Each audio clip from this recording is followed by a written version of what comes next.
행복은 부산 언덕 위에 있었다. 부산의 외곽, 바닷바람이 부드럽게 불어오는 작은 언덕 위에 하얀 벽돌집이 하나 있었다. 그 집에는 네 식구가 살고 있었다. 엄마 민지원, 아빠 이현우, 4살 아들 준서, 그리고 2살 딸 하은. 마당에는 작지만 정성껏 가꾼 꽃밭이 있었고 창문 너머로는 늘 아이들의 웃음소리가 흘러나왔다. 지원은 초등학교 교사였지만 둘째 아이를 낳은 후 휴직 중이었다. 요즘은 하루 종일 아이들을 돌보며 시간을 보냈고 저녁이 되면 가끔 현우가 퇴근 후 요리를 하고 설거지도 도맡아 해주었다. 그들은 부유하진 않았지만 서로를 바라보며 웃을 수 있는 평범한 행복을 누리고 있었다. 그날도 평소와 다르지 않았다.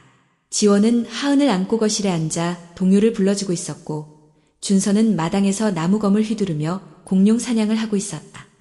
부엌에서는 현우가 끓이던 된장찌개 냄새가 은은하게 퍼지고 있었다. 그런데 이상한 기분이 들었다. 지원은 요 며칠 내내 속이 울렁거렸고 아침마다 미묘한 두통이 있었다. 피곤함 때문이라 생각했지만 어느 순간 가슴 한쪽에서 불안이 피어올랐다. 혹시 임신? 그날 밤 아이들을 재운 뒤 지원은 욕실에서 조용히 임신 테스트기를 꺼냈다. 심장이 두근거렸고 손이 떨렸다. 테스트기를 본 순간 그녀는 숨을 멈췄다. 2줄. 지원은 벽에 기대어 천천히 주저앉았다. 눈물이 날 정도로 혼란스러웠다. 아직 하은도 기저귀를 떼지 못했는데 셋째라니. 준비된 임신은 아니었지만 마음 한구석에서는 설명할 수 없는 따뜻함이 피어올랐다. 뱃속 어딘가에 아주 작은 생명이 심어진 듯한 기분이었다. 며칠을 망설이다가 주말 저녁 식사 후 조용히 현우에게 털어놓았다. 여보, 우리 셋째야. 현우는 젓가락을 멈췄다. 눈이 커졌다. 진짜야?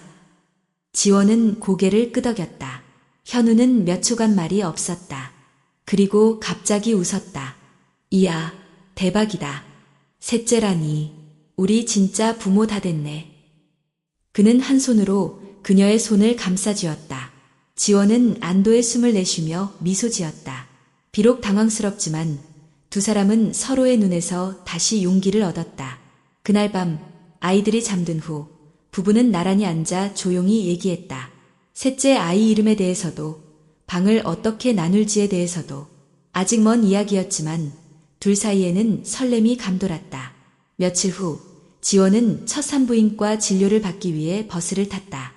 창밖으로 스치는 바다 풍경을 바라보며 그녀는 마음을 가다듬었다. 병원은 바닷가 근처의 작고 아담한 산부인과였고 친절한 여의사가 그녀를 맞아주었다. 초음파 검사실에 들어가자 어두운 방 안에 기계 소리만 들렸다. 지원은 침대에 누워 차가운 젤이 배 위에 발라지는 느낌을 느끼며 심호흡을 했다. 담당 간호사가 기기를 움직이며 화면을 응시하다가 갑자기 정적이 흘렀다. 지원이 조심스럽게 물었다. 왜요? 뭔가 이상한가요? 간호사는 미간을 찌푸리며 화면을 확대했다. 그리고 속삭이듯 말했다. 선생님, 잠시만요. 이건 원장님을 불러올게요. 잠시 후 나이가 지긋한 원장 장대식 교수가 들어왔다. 그는 화면을 보자마자 멈칫했다. 눈썹이 살짝 올라갔다. 민지원 씨. 그는 목소리를 낮췄다. 심장이 4개입니다. 지원은 무슨 말인지 이해할 수 없었다. 네, 4개요? 네, 4명이에요. 정확히 말하자면 일란성 사둥이입니다. 순간 세상이 멈췄다. 지원은 숨이 막혔다. 말이 나오지 않았다. 1천만 분의 1 확률입니다. 자연임신으로는 거의 불가능에 가까운 경우죠. 장 원장은 무겁게 말을 이었다. 그런데 이건 매우 위험한 임신입니다.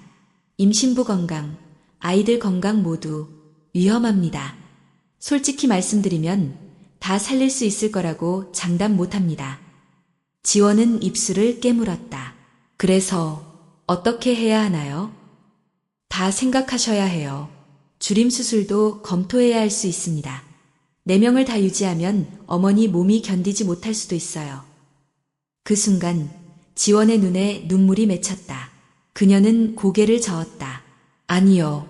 전 다 지킬 거예요. 이 아이들은 제 안에 와줬어요. 하나도 포기 못해요. 그의 눈빛은 흔들렸지만 더는 말하지 않았다.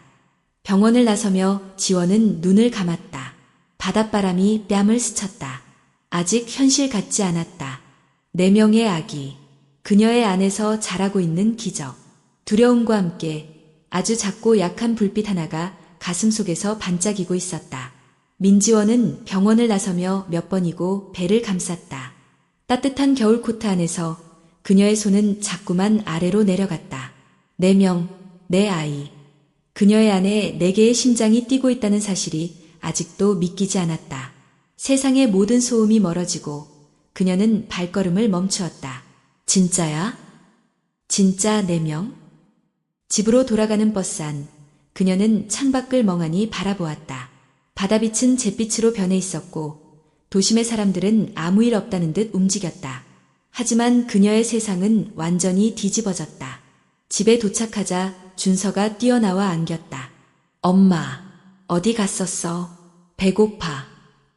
지원은 무릎을 꿇고 아들을 끌어안았다. 작고 따뜻한 품.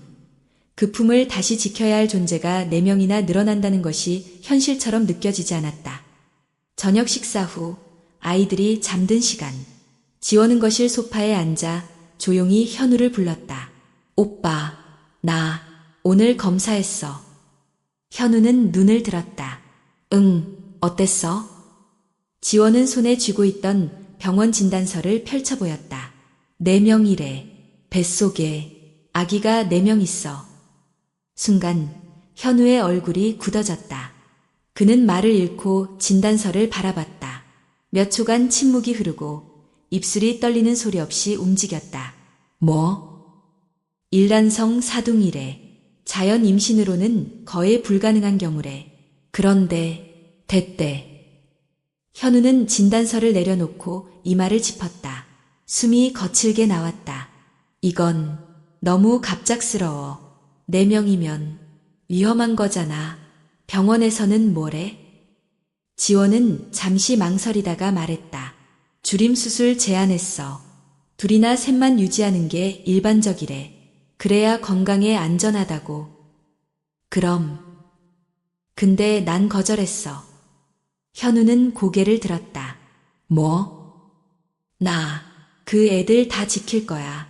내 안에 와준 아이들인데 어떻게 누구를 선택해서 버려? 누굴 포기하라고? 지원의 목소리는 떨렸지만 확고했다. 눈동자 안에는 공포와 단호함이 동시에 깃들어 있었다. 현우는 일어나 거실을 서성였다.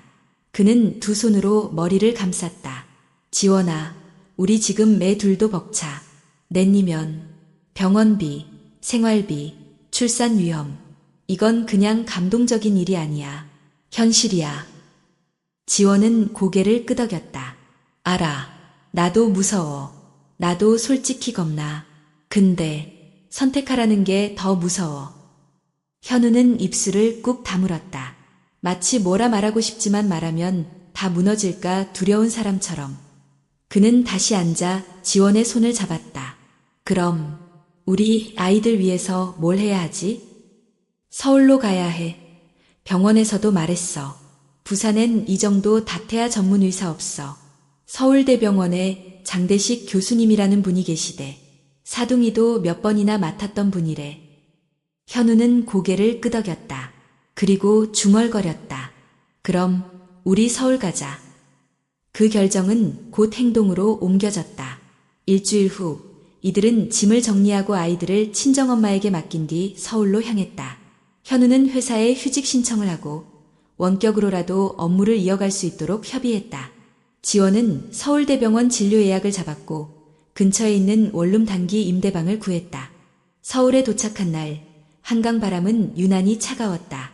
4살 준서는 연신 집에 가고 싶어를 외쳤고 하은은 낯선 공간에 울음을 터뜨렸다. 지원은 아이들을 달래며 자신의 배를 감싸 안았다. 작고 좁은 원룸, 창문 하나, 부엌과 방이 붙어있는 공간. 하지만 지금 이들에겐 그것조차도 감사할 일이었다. 며칠 후 서울대병원 진료날, 장대식 교수는 침착하고 엄격한 사람이었다. 지원의 배를 천천히 누르며 초음파 화면을 바라보던 그는 말했다. 정말 드문 케이스네요. 일란성 사둥이. 제 경력에서도 손에 꼽습니다. 다행히 현재까진 상태가 안정적인 편이지만 앞으로는 조심 또 조심해야 합니다. 지원은 작게 고개를 끄덕였다. 장 교수는 화면을 확대하며 말을 이었다. 당분간은 절대 안정. 결국엔 병원 입원이 불가피할 겁니다. 그리고 출산은 30주 전후로 예상합니다. 그 전까진 하루하루가 관건입니다. 병원을 나오며 현우는 지원의 손을 꼭 쥐었다. 무서워? 지원은 고개를 저었다. 무서운데 내가 있어서 괜찮아. 현우는 고개를 끄덕였다. 그럼 우리 같이 무서워하자. 그리고 같이 버텨보자. 서울의 거리는 차가웠지만 그들의 손은 꽉 잡혀 있었다. 내 아이가 자라고 있는 작은 세상과 그것을 지키려는 두 사람의 의지가 고요한 눈빛으로 이어지고 있었다. 서울의 겨울은 부산보다 훨씬 더 날카롭고 건조했다. 창문 너머로는 회색 건물들만 줄지어 있었고 따뜻한 바닷바람 대신 매서운 바람이 틈새마다 스며들었다. 이현우는 매일 아침 작은 전기난로 앞에서 손을 녹이며 원격 회의를 준비했다. 옆방에서는 민지원이 아이들의 옷을 겹겹이 껴입히고 있었다. 지원의 배는 눈에 띄게 불러오고 있었다. 내 아이가 자라고 있다는 증거는 매일 그녀의 몸을 조금씩 무겁게 만들었다. 계단을 오르는 것도 오래 서 있는 것도 이제는 벅찼다. 의사는 이미 그녀에게 말했다. 곧 입원해야 한다고. 현우야, 나 병원 들어가야 할 것 같아. 다음 진료 때 교수님도 그렇게 말씀하실 거야.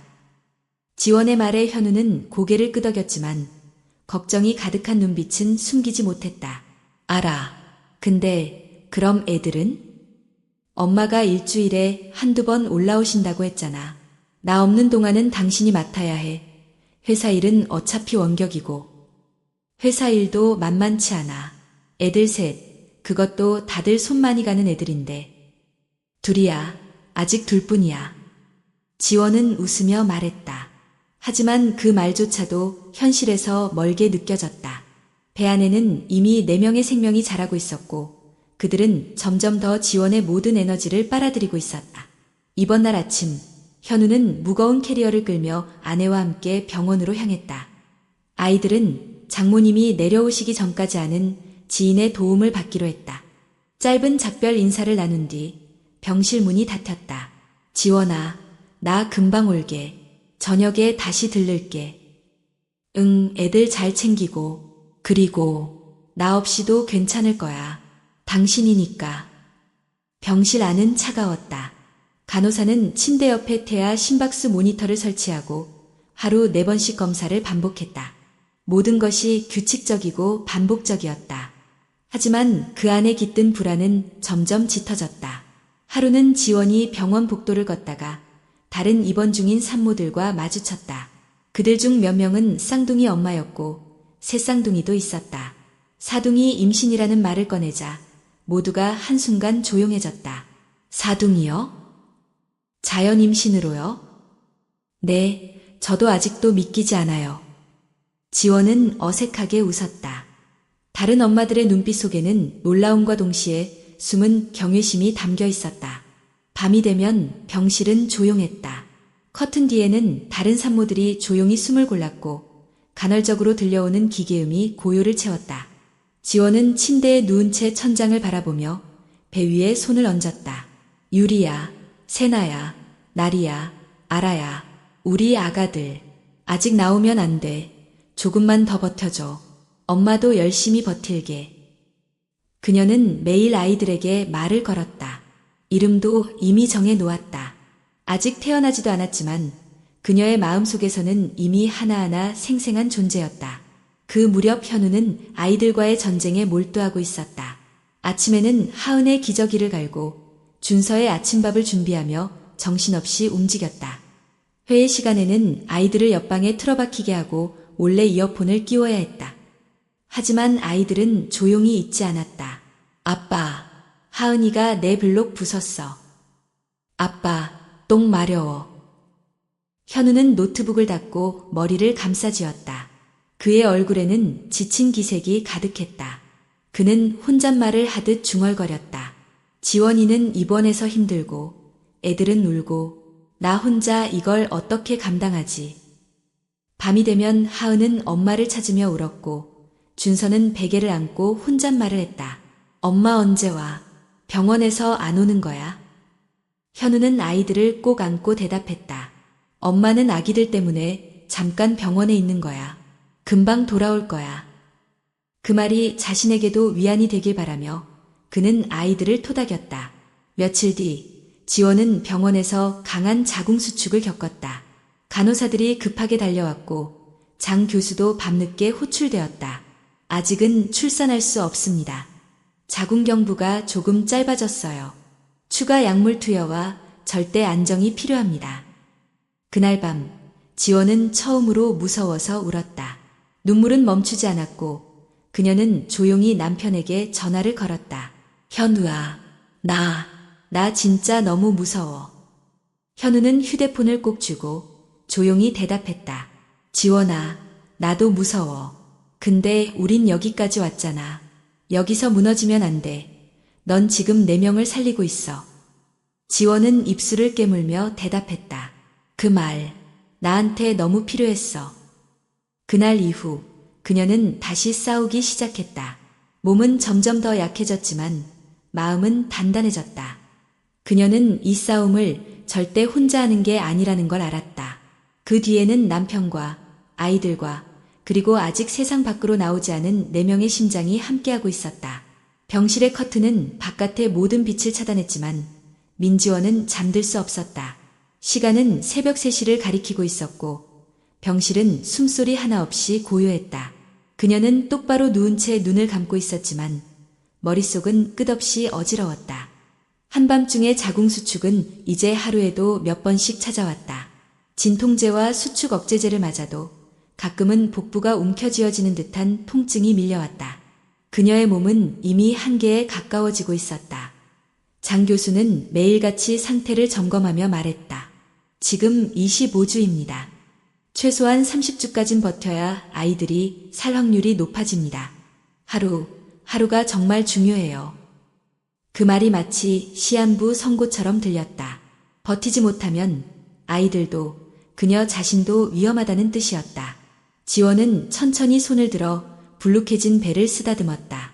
내 아이들이 안에서 움직이고 있는 게 느껴졌다. 때로는 작게, 때로는 명확하게. 그녀는 눈을 감은 채 속삭였다. 조금만 더, 엄마가 해볼게. 정말 조금만 더.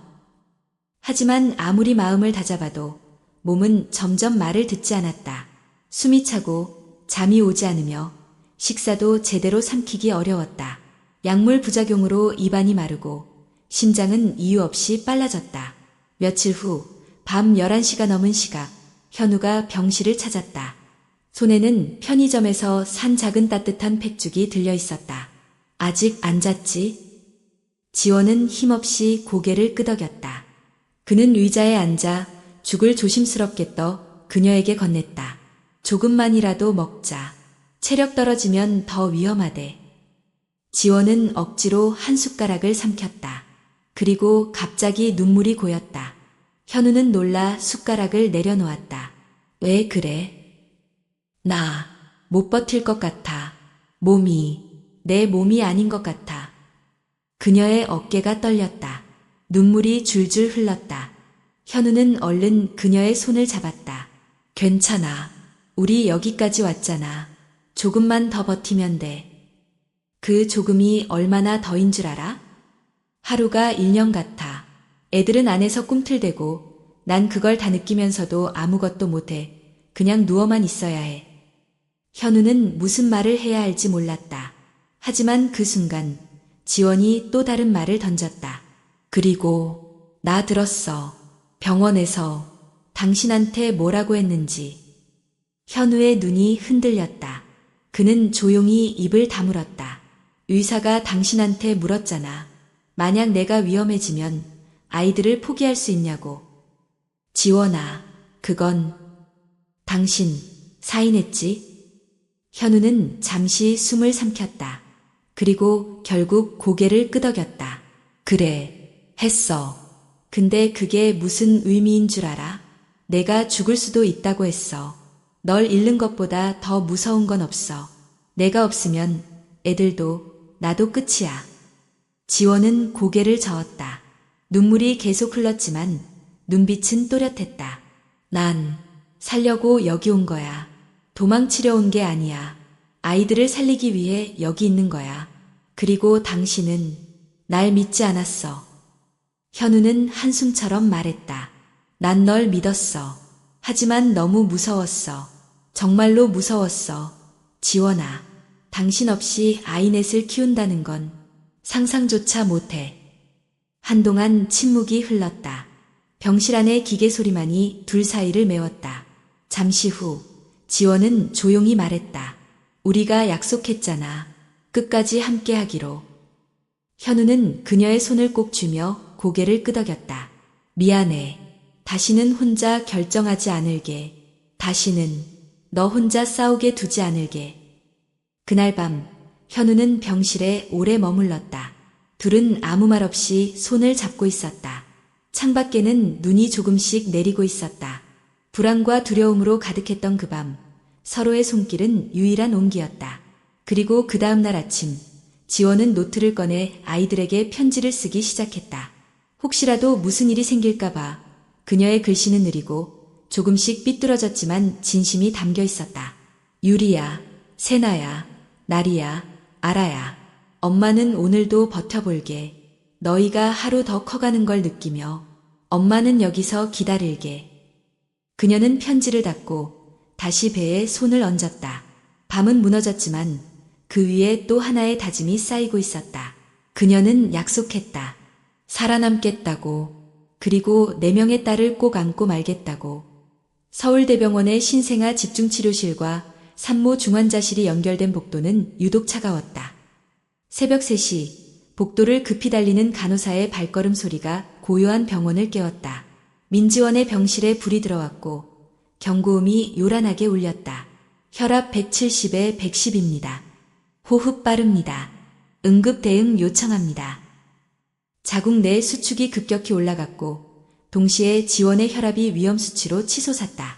얼굴은 창백했고 호흡은 거칠고 불규칙했다.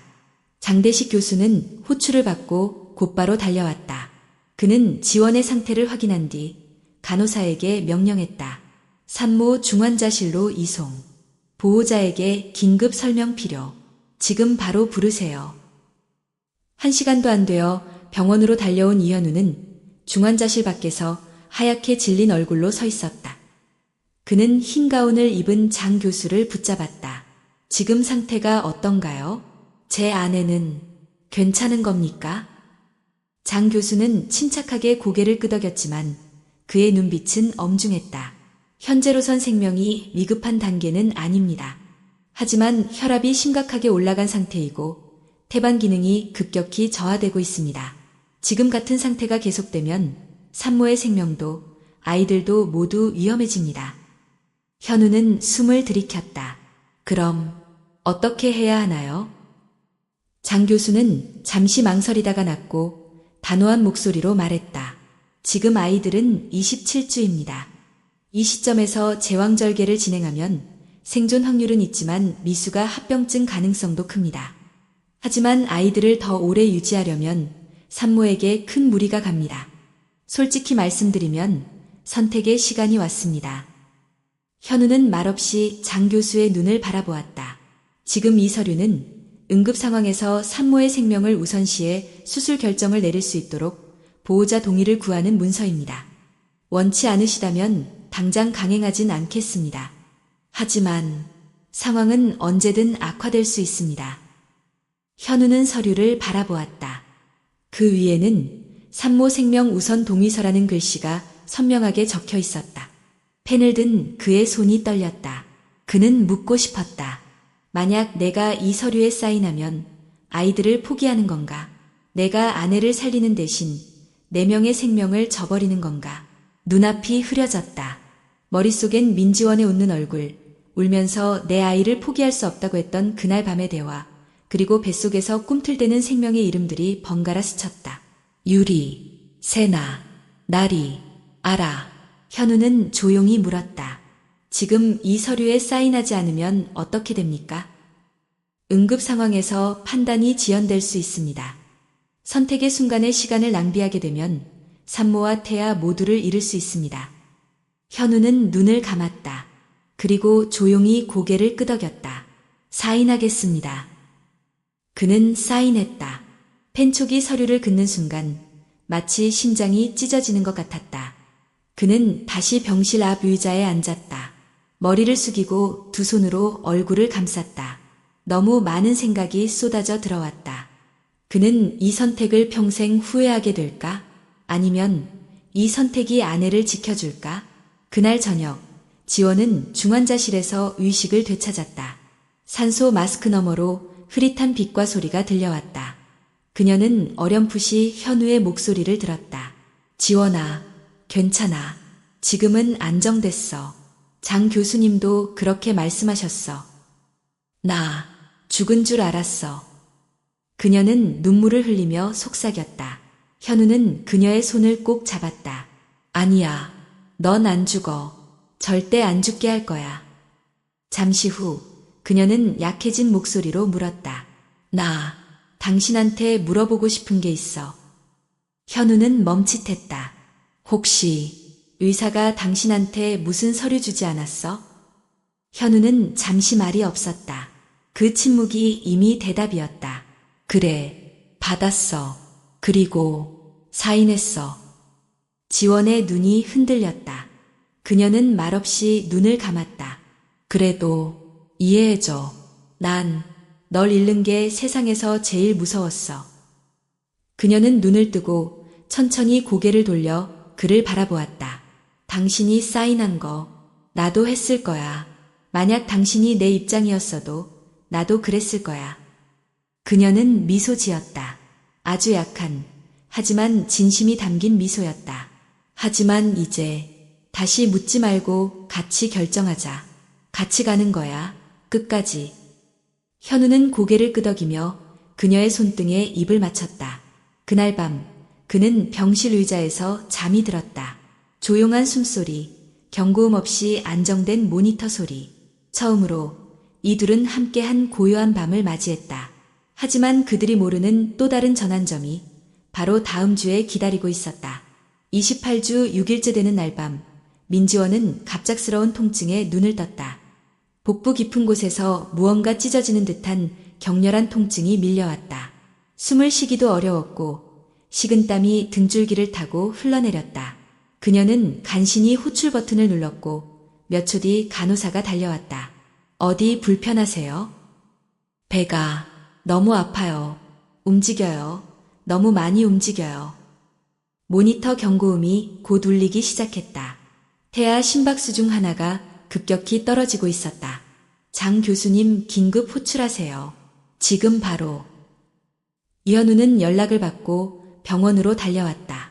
얼굴은 새벽 어둠보다 더 창백했고 숨도 고르지 못한 채 중환자실 문 앞에 섰다. 몇 분 후 장 교수의 음성이 들려왔다. 더는 기다릴 수 없습니다. 바로 수술 들어가야 합니다. 아이들 중 하나가 위험합니다. 현우는 고개를 끄덕였다. 말이 나오지 않았다. 그는 병실에 들어가 수술복을 입은 채 준비된 지원의 손을 잡았다. 그녀의 눈은 붉게 충혈되어 있었지만 또렷했다. 지금이야? 그래, 지금이야. 지원은 그의 손을 꼭 쥐었다. 만약 내가 못 돌아와도 그런 말 하지 마. 그래도 말해야 해. 당신은 계속 살아야 해. 나 없어도 아이들과 살아야 해.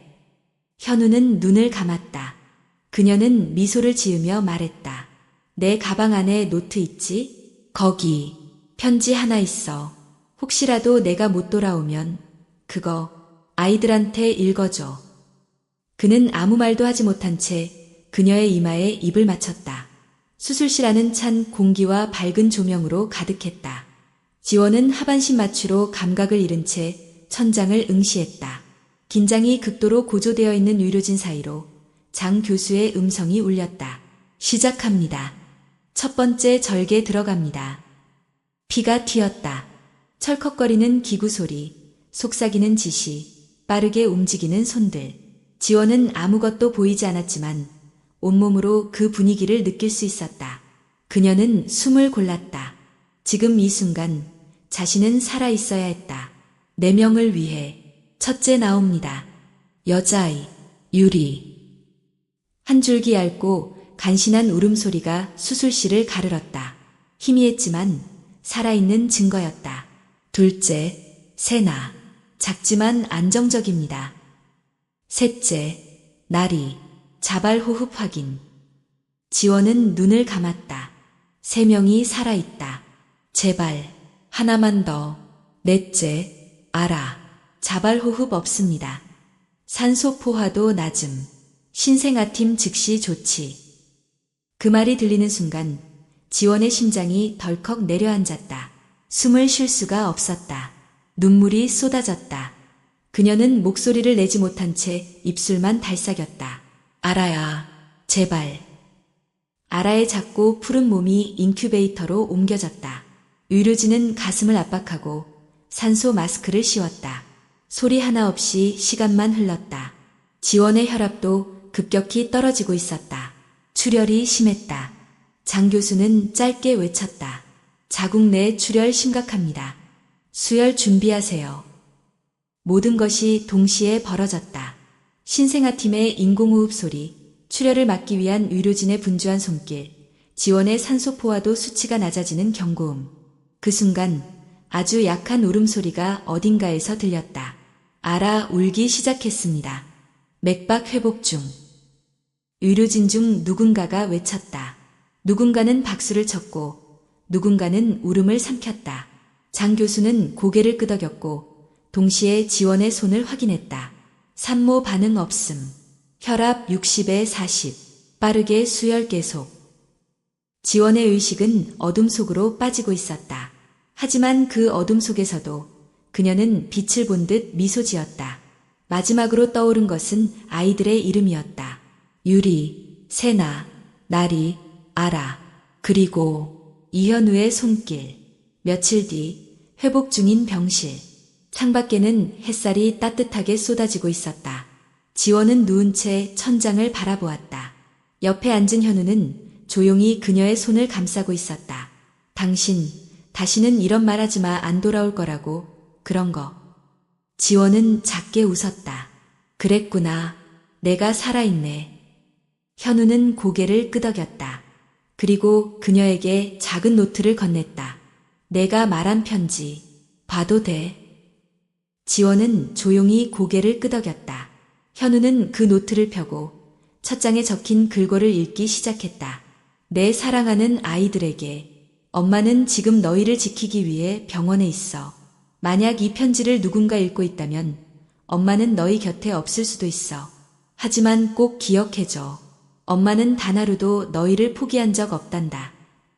글씨는 삐뚤빼뚤했지만 마음은 정갈하고 또렷했다. 현우는 더 이상 읽지 못했다. 노트를 가슴에 꼭 안고 아내의 손등에 이마를 묻었다. 지원은 글을 쓰다듬으며 속삭였다. 이제 됐어. 우리 다 살아남았어. 이제 함께 키우자.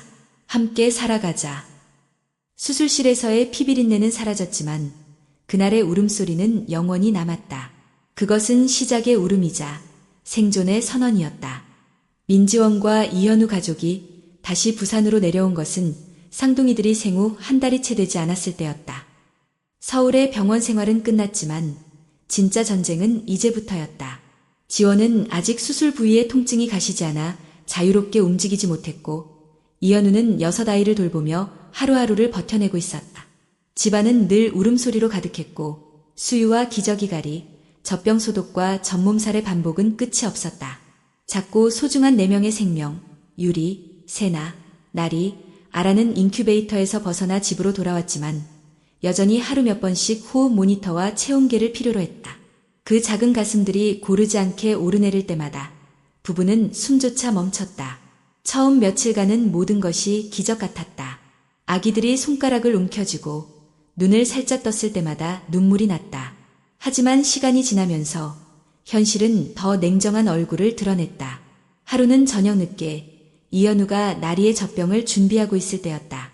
하은이 자지러지게 울며 엄마 품을 찾았고 지원은 한 손으로 아기를 안고 다른 손으로 하은을 달랬다. 그때 조용히 방 한켠에 앉아있던 준서가 말을 꺼냈다. 엄마, 나 밥 안 먹었어. 지원은 깜짝 놀라 그를 돌아봤다. 어머, 준서야. 미안해. 엄마가 깜빡했어. 금방 해줄게. 그 말에 준서는 고개를 끄덕였지만 얼굴은 얼어 있었다. 그는 자신의 블록 장난감을 손으로 툭툭 치며 말했다. 요즘엔 아무도 나 안 봐. 다 아기들만 봐. 그 말에 지원은 얼어붙었다. 그녀는 손에 안고 있던 아라를 조심스럽게 바구니에 눕히고 준서 앞에 앉았다. 엄마가 너 놓쳤구나. 미안해, 준서야. 그는 아무 말 없이 고개를 숙였다. 그날 밤 준서는 이상하게 조용했다. 평소 같으면 동화책을 읽어달라고 졸랐을 텐데 이불을 뒤집어 쓰고 아무 소리 없이 누워 있었다. 하은조차도 언니가 되었다는 듯 동생 옆에서 곤히 잠들었지만 준서는 새벽이 될 때까지 눈을 감지 않았다. 다음 날 아침 사건이 일어났다. 지원이 아기들에게 젖병을 물리고 있던 사이 현우는 하은의 옷을 갈아입히고 있었다. 그 틈을 타 준서는 조용히 집을 나섰다. 어디론가 목적도 없이 혼자 슬리퍼를 신고 골목길을 걷기 시작했다. 그가 사라진 것을 알아챈 건 대략 20분 후였다. 아무리 불러도 대답이 없었고 옷장 앞에는 사라진 슬리퍼 한 켤레가 덩그러니 놓여 있었다. 준서야, 준서야. 이현우는 미친 듯이 밖으로 뛰쳐나갔다. 골목마다, 놀이터마다, 편의점 앞까지도 샅샅이 뒤졌다. 부산의 겨울바람은 여전히 매서웠고 지원은 수술 통증을 무릅쓰고 문 앞에 서 있었다. 제발, 제발 아무 일 없게 해줘. 마침내 이현우는 골목 끝 작은 공원 벤치에 웅크리고 있는 아이를 발견했다. 준서는 야른 잠옷만 입고 눈물 범벅 얼굴로 떨고 있었다. 준서야. 현우는 아이를 꼭 안았다. 준서는 처음엔 말이 없었다. 아버지 품에 안긴 채 작게 속삭였다. 아무도 나 몰라. 다 아기들만 좋아해. 현우는 입술을 깨물었다. 아니야. 너는 우리 첫째야. 너 없었으면 우리 가족 없었어. 아빠가 너무 미안해. 너무 미안해. 그는 아이를 안은 채 울었다. 자신의 어깨를 아이보다 낮춰 아이의 시야에서 눈을 마주보고 다시는 놓치지 않겠다고 다짐했다. 집에 돌아오자 지원은 문 앞에서 두 팔을 벌렸다. 준서는 엄마 품으로 달려가 그녀의 목에 얼굴을 묻었다. 엄마, 나 엄마 싫은 거 아니야. 근데 나도 엄마랑 있고 싶었어. 그랬구나. 엄마가 진짜 많이 미안해. 엄마는 늘 너 보고 있어. 너를 보고 있어. 그날 밤 지원은 아이 셋을 끌어안고 잠이 들었다. 방 한가운데에는 아기들의 울음소리가 가득했지만 그 가운데에서 조용히 숨을 고르고 있는 준서의 모습은 깊고 단단한 무게를 가지고 있었다. 아이를 낳는 일은 한 생명을 세상에 보내는 일이지만 아이를 보는 일은 그 생명을 인정하고 사랑한다는 약속이었다. 민지원은 그 약속을 다시 가슴에 새겼다. 아이를 보지 못했던 시간이 얼마나 깊은 상처였는지를 몸으로 느꼈다. 다음 날 아침 준서는 스스로 일어나 유리의 젖병을 가져다주며 말했다. 나 이제 도와줄래. 나도 언젠간 동생들한테 읽어줄 동화책 읽을 수 있어. 현우는 아들의 머리를 쓰다듬으며 웃었다. 넌 이제 아빠의 오른팔이야. 이전보다 조금 더 커진 듯한 준서의 어깨. 그 속엔 아직 서툴지만 아주 깊은 사랑이 피어나고 있었다. 겨울의 끝자락, 바람은 여전히 차가웠고 하늘은 흐리기만 했다. 집안은 아기들의 울음소리, 분유 끓는 소리, 기저귀 냄새로 가득했지만 가장 무거운 공기는 거실 테이블 위에서 피어오르고 있었다. 그곳엔 병원비, 카드값, 유축기 대여료, 기저귀 정기배송 고지서, 난방비까지 수북하게 쌓여 있었다. 그 옆엔 이현우의 노트북이 무기력하게 열려 있었다. 메일함에는 불합격, 채용 마감이라는 문구가 줄지어 있었다. 현우는 조용히 노트북을 닫았다. 그의 눈은 충혈돼 있었고 손끝은 떨렸다. 지원은 유리를 안고 조심스럽게 옆에 앉았다. 또 안 됐어. 현우는 아무 대답도 하지 않았다. 그녀는 남편의 어깨에 손을 얹었다. 당신, 괜찮아? 그 말에 현우는 조용히 고개를 들었다. 그리고 마치 속이 비어버린 사람처럼 낮은 목소리로 말했다. 오늘 연락 왔어. 회사에서 공식적으로 해고 통보했대. 더는 원격 근무도 안 돼. 구조조정 때문이래. 지원은 말없이 아이를 꼭 안았다. 눈앞이 흐려졌다. 그녀는 다 알고 있었다. 남편이 지난 2달간 어떻게 밤새도록 이력서를 쓰고 아침마다 서류를 제출했는지를. 그럼에도 불구하고 현실은 점점 더 냉혹해지고 있었다. 그럼 이제 월세는? 현우는 천천히 고개를 저었다. 남은 예금으로 2달치가 고작이야. 그날 밤 둘은 아무 말도 없이 아이들을 재웠다. 지쳐버린 몸은 말을 거부했고 머리는 아무 생각도 들지 않았다. 새벽이 가까워질 무렵 지원은 일어나 거실로 나왔다. 손에는 낡은 수첩이 들려 있었다. 그녀는 수첩 한 장을 찢어 펜으로 글을 쓰기 시작했다. 멈칫멈칫하며 적은 글과는 다음과 같았다. 저는 내 아이를 자연분만으로 낳은 엄마입니다. 생명을 포기하지 않았고 지금도 포기하지 않으려 노력하고 있습니다. 하지만 이제는 저 혼자 힘으로는 어렵습니다. 도움을 요청합니다. 여러분의 손길이 필요합니다. 글을 다 쓰고 나서 지원은 한참 동안 종이를 바라보다 조용히 눈물을 흘렸다. 자존심, 체면, 자부심, 모든 것이 이 한 장의 글 아래 무너지는 기분이었다. 다음 날 아침 그녀는 그 글과 함께 자신과 아이들의 사진을 SNS에 올렸다. 무거운 마음으로 올린 그 글은 하루가 지나도 반응이 없었다. 일부는 조용히 지나쳤고 일부는 익명 댓글로 날카로운 말을 남겼다. 이 시국에 애를 내시나. 계획도 없이 낳고 이제 와서 도움 요청? 감동팔이 역겹다. 지원은 휴대폰을 내려놓았다. 손이 떨렸다. 현우는 그 모습을 지켜보다가 그녀의 손에서 조용히 휴대폰을 가져갔다. 그만 봐. 그 사람들한테 우리가 어떤 싸움을 했는지 설명할 필요 없어. 하지만 그 말들 들으면 내가 잘못한 것 같아. 현우는 그녀의 어깨를 감쌌다. 넌 잘못한 게 없어. 생명을 지킨 게 잘못일 수는 없어. 그리고 그렇게 그날도 지나갔다. 그러나 이틀 후 뜻밖의 일이 일어났다. 초인종이 울리고 현관 앞에 익숙한 얼굴이 나타났다. 지원의 친정엄마 친구인 이 여사였다. 손에는 따끈한 김치전과 미역국이 담긴 도시락통이 들려 있었다. 애아, 내 어머니께 들었어. 이건 내가 할 수 있는 작은 마음이야. 그는 그 말을 남기고 사라졌다. 그날 저녁 또 다른 이웃이 왔다. 그 다음 날은 교회에서 알고 지낸 권사님이 들렀다. 수중엔 기저귀와 분유가 담긴 상자가 있었다. 누군가는 손편지를 넣었고 누군가는 봉투에 10만 원을 넣어두었다.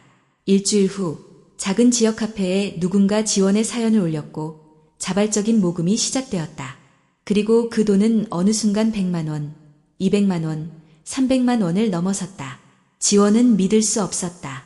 세상에 이렇게 따뜻한 사람들이 있다는 게 눈물이 나도록 놀라웠다.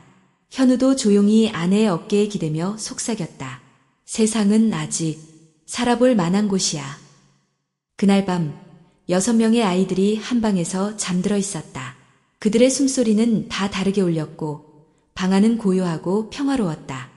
이현우는 작은 손전등을 켜고 벽에 자그마한 쪽지를 붙였다. 우리 다시 시작할 수 있어. 지원은 조용히 고개를 끄덕였다.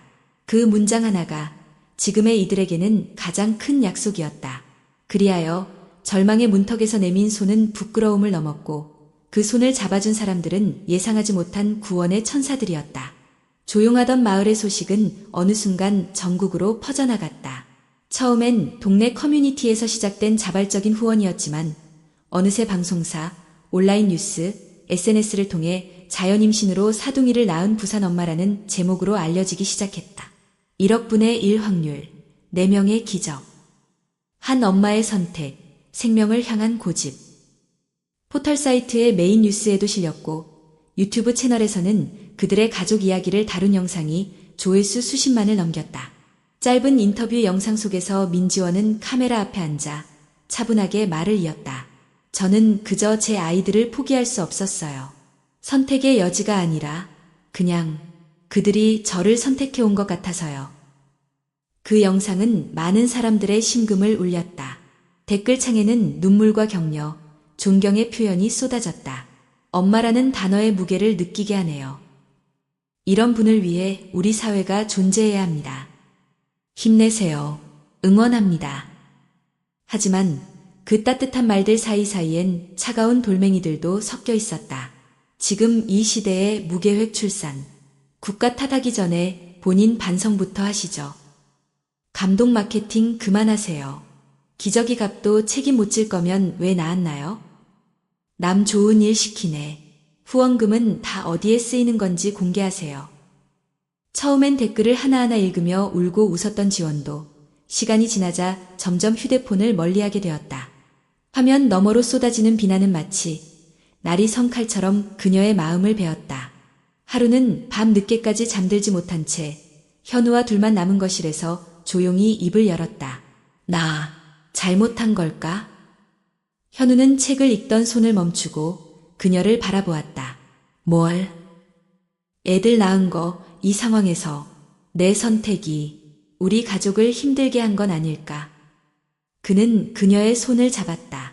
따뜻하지만 단단한 힘이 전해졌다. 넌 생명을 지켰어. 포기하지 않았어. 그게 뭐가 잘못이야. 지원은 고개를 떨구었다. 근데 그걸 이해 못하는 사람들이 너무 많아. 난 그냥 도와달라고 말한 것뿐인데 그게 그렇게 비난받을 일이었을까? 그녀의 눈가에 눈물이 맺혔다. 말없이 그녀의 어깨를 감싼 현우는 조용히 말했다. 이해 못하는 사람도 있겠지. 하지만 그보다 더 많은 사람들이 너를 받고 우리를 도와줬어. 기억해. 우린 혼자가 아니야. 며칠 후 지원은 우편함에서 한 통의 편지를 발견했다. 반송 주소도 이름도 없는 그 편지 봉투는 낡은 노란색이었다. 안에는 조심스럽게 접힌 편지 한 장과 5,000원권 한 장이 들어있었다. 민지원 씨, 당신의 이야기를 보고 저도 울었습니다. 저도 아이 하나 혼자 키우고 있는 엄마입니다. 아무도 없고 아무도 몰라줬습니다. 그런데 당신 덕분에 저도 오늘 하루 더 버틸 수 있었어요. 이 돈은 크지 않지만 제 전부입니다. 그리고 당신도 제 힘이에요.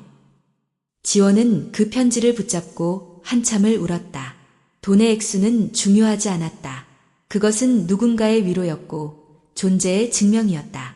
당신은 혼자가 아니다라는 말보다 더 직접적인 진심이었다. 그날 밤 그녀는 SNS에 다시 글을 올렸다. 저를 지지해주신 모든 분들께 감사드립니다. 또 저를 비난하신 분들께도 고개를 숙입니다. 저는 완벽한 엄마가 아닙니다. 실수도 많고 매일이 고단합니다. 하지만 제 아이들은 제가 목숨을 걸고 지켜낸 생명입니다.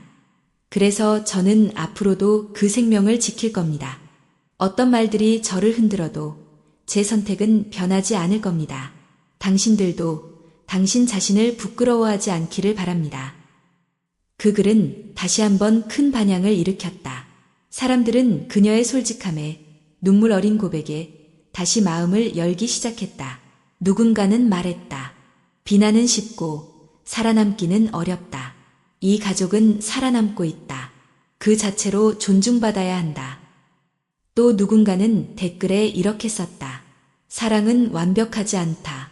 하지만 사랑은 멈추지 않는다. 지원은 다시 카메라 앞에 섰다. 더는 울지 않았다. 그녀는 웃으며 말했다. 우린 6명의 아이를 키우고 있는 평범한 부부입니다. 다만 조금 더 많은 사랑과 용기가 필요할 뿐이에요. 부산의 겨울은 어느새 사라지고 있었다. 창밖에 매화가 피어나는 것을 본 것은 아라가 처음 소리를 낸 날과 거의 비슷한 시기였다. 민지원은 거실 창가에 앉아 아이들을 바라보며 조용히 미소를 지었다. 세상은 여전히 시끄러웠고 삶은 여전히 바빴지만 그녀의 내면은 처음으로 고요했다. 유리는 제일 먼저 뒤집기를 했고 세나는 자주 웃었으며 나리는 손을 흔들기 시작했다. 그리고 가장 작고 약했던 아라는 이제 가장 크게 울 수 있는 아이가 되었다. 병약했던 모습은 점차 사라지고 아이들은 하나 둘씩 생기를 찾아갔다. 이현우는 매일 아침 아이들을 차례로 안아 올리며 말했다. 오늘도 살아줘서 고마워. 지원은 몸을 회복했고 어느 정도 걷고 움직일 수 있게 되었다. 여전히 피로는 쌓였고 잠은 부족했지만 그녀는 매일 저녁 아이들이 잠든 후 조용히 일기를 썼다. 그녀는 적었다. 오늘은 하은이가 아라에게 동요를 불러줬다. 준서는 혼자서 기저귀를 갈아주려다 아라가 울자 당황했다. 그 모습이 너무나 사랑스러웠다. 이게 우리가 만든 하루다. 어느 날 지원은 아이들을 모두 데리고 동네 작은 공원으로 나갔다. 유모차 2대, 기저귀 가방 하나, 수유포트까지 챙기느라 한참 걸렸지만 드넓은 하늘과 봄의 공기는 그 수고를 충분히 보상해 주었다. 하늘은 높고 맑았고 아이들은 마치 그동안 닫혀있던 창문을 열고 처음 세상을 만나는 듯한 눈빛을 가졌다. 그때 준서가 조심스레 그녀의 옆에 앉았다. 엄마. 응. 나 이제는 괜찮아. 나 엄마가 나 좋아하는 거 알아. 지원은 깜짝 놀라 그를 바라보았다. 그래? 언제 그렇게 생각했어? 그냥 엄마가 매일 내 이름 불러줄 때마다. 그 말에 지원은 눈물이 핑 돌았다. 그녀는 아들의 머리를 쓰다듬으며 속삭였다. 엄마는 항상 너를 보고 있었어. 단 한순간도 널 놓친 적 없어. 준서는 고개를 끄덕이며 말했다. 나도 이제 동생들 지킬 수 있어. 나 형이잖아. 그 옆에서 하은이도 말을 보탰다. 나는 언니니까 알아 젖병 줄래. 이현우는 그 모습을 멀찍이서 바라보다 조용히 웃었다. 그는 몇 걸음 다가와 지원의 어깨를 감싸며 말했다. 정말 우리가 여기까지 왔네. 지원은 고개를 끄덕였다. 응, 그리고 앞으로도 갈 수 있을 것 같아. 그날 밤 집으로 돌아온 가족은 작은 파티를 열었다. 이유식으로 만든 작은 떡과 국, 아이들에게 맞춘 미지근한 과일차, 아주 소박한 그러나 눈부시게 따뜻한 식탁이었다. 식사가 끝난 후 현우는 조용히 무언가를 꺼냈다. 낡은 노트였다. 지원이 병원에 있을 때 써두었던 5통의 편지. 아직 읽지 못한 마지막 한 통이 있었다. 그는 묻지 않고 천천히 그 편지를 펴 읽기 시작했다. 현우에게 혹시 이 편지를 당신이 읽고 있다면 난 다시 당신 곁에 없을지도 몰라. 그럼에도 불구하고 내가 지금 가장 하고 싶은 말은 고마워야. 당신은 내 마지막 순간까지 내 곁에 있어줬고 우리가 만든 아이들을 세상에 있게 해줬어. 이건 후회의 편지가 아니야. 이건 사랑의 기록이야. 우리가 아이들을 선택했던 그날 사실 난 더 이상 두려울 게 없었어. 왜냐면 당신이 있었으니까. 나보다 더 나를 믿어줬던 사람. 그리고 우리 아이들에게 너희는 내 기적이었고 내 이유였어. 살 이유, 끝까지 싸울 이유. 기억해줘. 사랑은 완벽하지 않아. 하지만 진짜 사랑은 포기하지 않아. 엄마는 너희를 단 한 번도 후회한 적 없어. 지원은 숨죽이며 편지를 들었다. 눈물이 흘렀지만 그 눈물은 슬픔의 것이 아니었다. 그것은 확인의 눈물이었고 삶의 증명이었다. 현우는 편지를 덮으며 말했다. 내가 없어졌다면 이 말도 못했겠지. 살아있어서 다행이야. 지원은 고개를 끄덕이며 조용히 대답했다. 살아있어서 사랑할 수 있어. 며칠 뒤 누군가 그들의 이야기를 다큐멘터리로 만들어 공개했다. 영상의 마지막에는 질문이 떠올랐다. 당신은 한 번뿐인 용기의 순간을 어디에 쓸 것인가? 그리고 화면엔 아이 6명이 서로를 바라보며 웃는 장면이 이어졌다. 봄바람이 창문을 스치며 불어왔다. 그 바람은 조용히 속삭이고 있었다. 이야기는 끝이 아니다. 이건 시작이다.